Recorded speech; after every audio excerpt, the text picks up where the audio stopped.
Welcome back to the show where we run you through all the Dolphins news you need to know about. After you through the news you need to know about, we run you through the fan Q&A where we answer Fins fans' questions. Lots to talk about in today's show. The NFL, I don't know, I guess players just get bored and things happen. Who knows if half of this stuff is going to happen? That's just the off season, you know? One thing is said and then a completely different thing that nobody saw coming happens. It's the most annoying part for football fans is this dead period of the season is so annoying. It's unreal. But we got nothing else to talk about, so I guess, it is what it is. But let's start with the real news, and then we'll get into some of the shaky news at the end. This first news story, because it's the most annoying one, even more annoying than the fake news. Tyreek Hill wants to stay with the Miami Dolphins. This comes from Pro Football Rumors. He has done multiple interviews. I think this was on a podcast that he first said this, that he wants to stay. During appearance, here it is. During an appearance on Up and Adams, Hill told Kay Adams he wants to stay in Miami. I guess it was on that show. Barry Jackson of the Miami Herald notes, Hill's January actions were aimed more at wanting the team to make roster augmentations to avoid another playoff absence rather than him wanting out. Though Hill specifically saying I'm out does contradict that. On a separate Super Bowl week appearance, Hill says he takes full accountability for what happened last month. Then just say that. I mean, I guess the article it's a great thing to say. Then just say that you want the team to make this. Even that doesn't matter. Like, why are you even saying that? Like, he didn't say that, even though that's what he says. Instead of apologizing that he said it, he's like, oh, that's what I meant to say, even though the English language cannot be manipulated in that way. Like, we would just have to go back and erase the video. Anyway, he gives me such a migraine to the point where I just don't even care anymore. Whatever happened, like, I've said this so many times, but, he's done more than enough as a Miami Dolphin. Like, if he moved on tomorrow, it's what it is. What it is. Last year was so bad. He was terrible. Whether it was his supposed knee injury that he had, that he got surgery on before the season started, to the wrist, which wasn't even reported on until after the belly aching. He looked, regardless of, I don't know what the real reason was, and we'll never know with Tyreek Hill because he's insane. But he didn't look good last year. He looked slower. He did not look like the same Tyreek Hill. Now, hopefully that was due to injury and not the fact that he's out, leaving his prime. I will say in defense of Tyreek Hill, he did play with a bunch of backup quarterbacks last year. His stats probably would look a lot better, but the eye test is the eye test. Regardless of who is playing quarterback, he has a lot of things going against him. He's getting older. He didn't look good last year. He really doesn't fit the Mike McDaniel scheme. If we're all being honest with each other, I think the only reason the Dolphins are even keeping him around another year is because they would owe him a good chunk of change if he was traded. So it's like there's not a whole lot of positives when it comes to keeping him. I'm not gonna lie. I wouldn't mind eating. The thing is if they traded him and they ate the dead cap money, then it kind of contradicts what they're trying to say about the roster, about running it back one more year. Because if they're trying to go younger, I think a lot of the other players would be traded, like Bradley Chubb, Jalen Ramsey. Teron Armstead is still up in the air regardless of what happens. So I think those players would also be moved on from if the Dolphins were going to go younger. I wouldn't be mad if they went younger and they kind of focused. They don't have to, they can get worse at the skill positions and maybe invest more into the lines of scrimmage. I think that's what all Dolphins fans want. If that is the route that they took, I'm totally fine with that. I think everybody's kind of sick of this core after last year. They're going to get even more upset if they have a repeat performance with this core next year. And again, everybody knows this. We're all Dolphins fans. We've watched this team in the last 3 years. 2023 was probably the best season Dolphins fans have had since the 90s. So, not even probably, it was. In terms of entertainment value, all that. But at the same time, they had awful performances in that season as well. Despite all the greatness, there was a lot of terrible games thrown in there, because the fact remains is they're not good enough on both lines of scrimmage. They would rank really low when it came to that in their own conference, not to mention the NFL. So that's also still a problem. They said that they're going to fix it. I just hope we don't compound issues here. Has the experiment ran its course? Probably.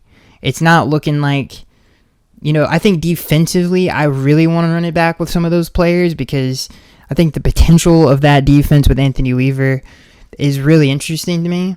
But offensively, I feel like we just need such a makeover that I wouldn't be mad if we moved on from a Tyreek Hill and got younger but again, the cap situation, it wouldn't be the smartest thing to do unless you were going to do a full teardown of some of the older players. But defensively, I do want to run it back. Now, granted, I could eat my words, because if they can somehow fix this offensive line the right way, I think a lot of things would look a lot better. Obviously. I mean, the offensive line was atrocious the last 2 months of the year. It was so bad. They were so bad, it's almost like they weren't even out there. The guard positions were awful. Robert Jones and Liam Eichenberg, even Isaiah Wynn coming off the knee injury, they were all terrible. They were doing everything they could to not have Liam Eichenberg out there. They were literally rotating them situationally. So that stuff needs to be fixed. But like I said, if they it's gonna look, I guess at the end of the day, if it doesn't work out again next year, then it's just a lot easier to move on. At least they don't have the question, well, if we kept them together and maybe if we fixed the problems that have been holding this core back to begin with. I mean, if we would have done this when Mike McDaniel first got, was it 2022? And we built it the right way, we wouldn't sit here and be talking about this right now. You can't, this is what I'm talking about kicking your problems down the road. It's like, well, dang, man, we're just going to be in the same situation. We're just it's like a circle, for God's sakes. So, hopefully, I'm not against getting younger and fixing the problems and even keeping Tua. I don't, getting younger, keeping Tua, building it better in the right way. They have the coaching staff. They have that in place. I believe in Mike McDaniel. I love the system offensively. I know Anthony Weaver's probably not going to be here that long. I love the system defensively. I love what he brought to the culture of the franchise and the organization. There's things to really like about it. There's still some really good young players on this team. But I say all this to say, Tyreek Hill, I don't know. As a Dolphins fan, I'm not, either road that they pick, I'm totally fine with. So I did kind of ramble on about, past that. But I'm more interested in running it back defensively than I am offensively. But we'll see if they can fix it. This next news story might be the final straw for Dolphins fans. Dolphins eyeing Marcus Mariota or Andy Dalton. This comes from Pro Football Rumors. Adam Schefter reported today, this was February 3rd, that the Dolphins could be a suitor for free agent quarterback Marcus Mariota. Also, Barry Jackson of the Miami Herald also reported this. Barry Jackson adds another name in the Dolphins' impending search is Andy Dalton. This is the worst case scenario. This, I don't want a veteran, unless it's Justin Fields. If it's Justin Fields, I think everybody's going to be really happy with that. That move makes a lot of sense. There's a lot of potential in that move.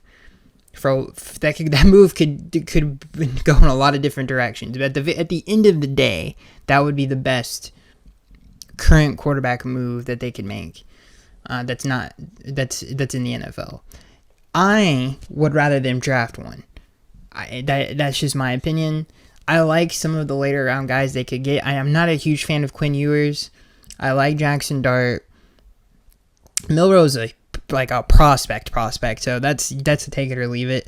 And then Dylan Gabriel, who I completely forgot was in this class. I like him a lot. He's got some physical ability about him. I like what he did in college. I think he's a very good player. So that would be interesting as well. I think he's from, he might be Polynesian, I'm not sure. But so I don't know why that matters. But I read, I was reading about that, and they're like, oh, he's from whatever. And I'm like, I don't know, why does that even matter? Anyway, I guess him and Tua can connect. I don't know. Funniest scenario would be if the Dolphins like somehow got Cam Ward. That's the funniest scenario. I like Tua's also been getting on my nerves with his press conferences. I just seeing Tua have to like, I don't know, something about that makes me laugh hard.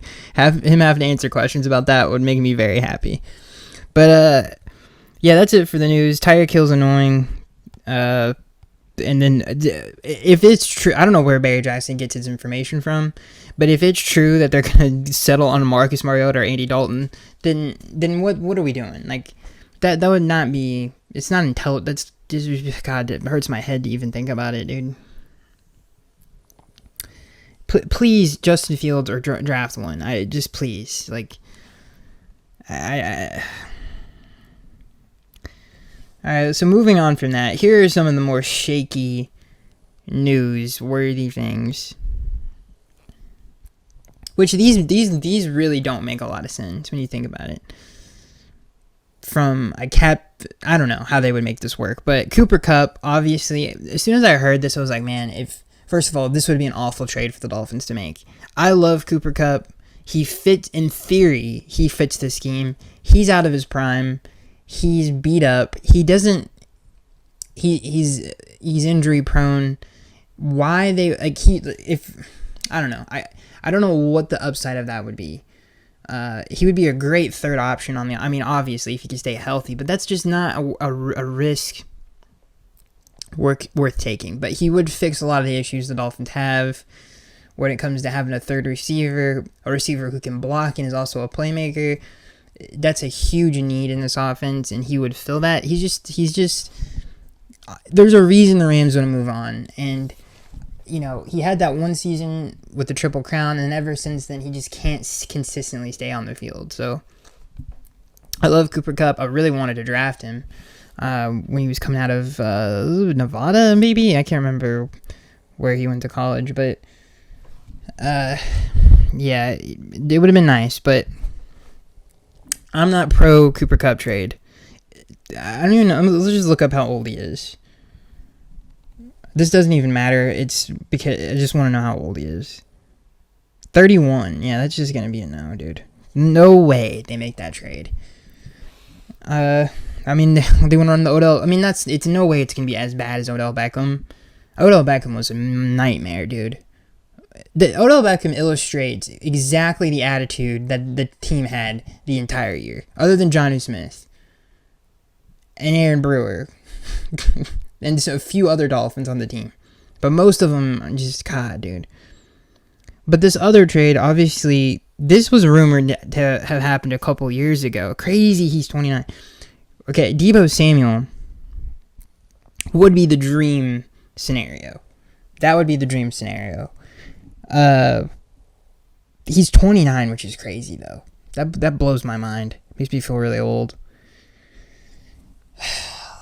I guess that makes sense, dude. I don't know. Like, he fits the scheme perfectly. The stuff Mike McDaniel does with the screens and the tunnel screens and all that, blocking, he would just be switching to this version of the offense, which is just a little bit different. He's perfect. Run after the catch as a third receiver. And if they were able to keep Jonnu Smith and they could fix the offensive line, dude, they have a ton of draft picks. This trade does make a lot of sense. Like, it would help Tua out in the quick passing game. He's a quick passing, pocket passing quarterback's dream to have. And like I said, the scheme fits him to a T. He has that physicality the Dolphins need. I'm sure he would love. I don't know what Deebo's off the field is like, but obviously we all know that Miami can amplify that to where it's real bad, which has been a problem for this franchise. But I would love this trade. I think he's perfect. Deebo would be perfect. If they could figure out how this would be a dream scenario, but if they could figure out how to keep Deebo, they still have their first round pick and fix the line of scrimmage. if they can somehow swing that, then yeah, that would be awesome. Waddle, Hill, Debo, Jonnu, A-Chain, and if they can just get a guard, for God's sake, someone who can play football, then yeah, that's in contention for the best offense in the National Football League. But the line of scrimmage is what matters. The defensive line is not bad. I feel like I said, I mean, when we get healthy there, and they got some young players that are develop. I mean, Chubb and Quentin Bell, Jalen Phillips, the Bradley Chubb if he's coming back. That's a really good defensive line. Zach Sealer still in the middle. You can find a good, schematic fit in the draft or in free agency who's not very high priced, especially in the Ravens scheme. So the defensive line doesn't worry me that much, but I would say the positions that worry the most is linebacker, middle linebacker in particular, and just the offensive line. Just for the love of God, fix it. The offensive line is number one. But if they can figure that out, if they can figure it out and make sense financially, then yeah, Debo Samuel would be a phenomenal pickup for them, and would really help with and honestly would be would be by far the best scheme fit at the skill positions. It's not even close, other than A-Chain. So yeah, I hope they make this move. It's funny, everybody's just a bunch of sheep. The Eagles win the Super Bowl, like, oh, offensive and defensive line. It's like, yeah, we know, dude. Like, we know. I think everybody knows that. And if you don't know that and you're just going to parrot it, like, we've known that since football was created. Anyway, that's it. Debo would be awesome. I think that would be a phenomenal trade. I don't really know what the market for him would be. I'm trying to think of some teams that would, obviously they're not going to trade him within the division. Maybe the Chargers would want him. I could see it because that would be a really good fit with some of the coaching and personnel that they have. And they need receivers really bad. But hey, Dolphins need another receiver badly. Everybody talks about the depth at quarterback. I mean, the depth at receiver is a huge issue, especially when Waddle gets hurt. It's a big problem. So I don't know if Debo's had his own issues with injuries as well. Not to gloss over that. He's been relatively healthy. I think the last 2 seasons he started 15 games, so that's not bad. So yeah, that trade would be pretty awesome. They still have, if they can crush a draft class, it would be pretty clutch for this particular team. So we'll see what happens. I mean, we'll see. I would rather have Debo than Cooper Kupp, though. I think everybody would agree with that. I mean, we've literally seen the success he's had in that system. That's it. Hope you guys enjoyed. Yeah. It's going to be a long off season. I'm excited for the draft, though, and for, I don't know if I'm excited for agency, but the draft I'm excited for. So, yeah, I'll see you guys in the next one.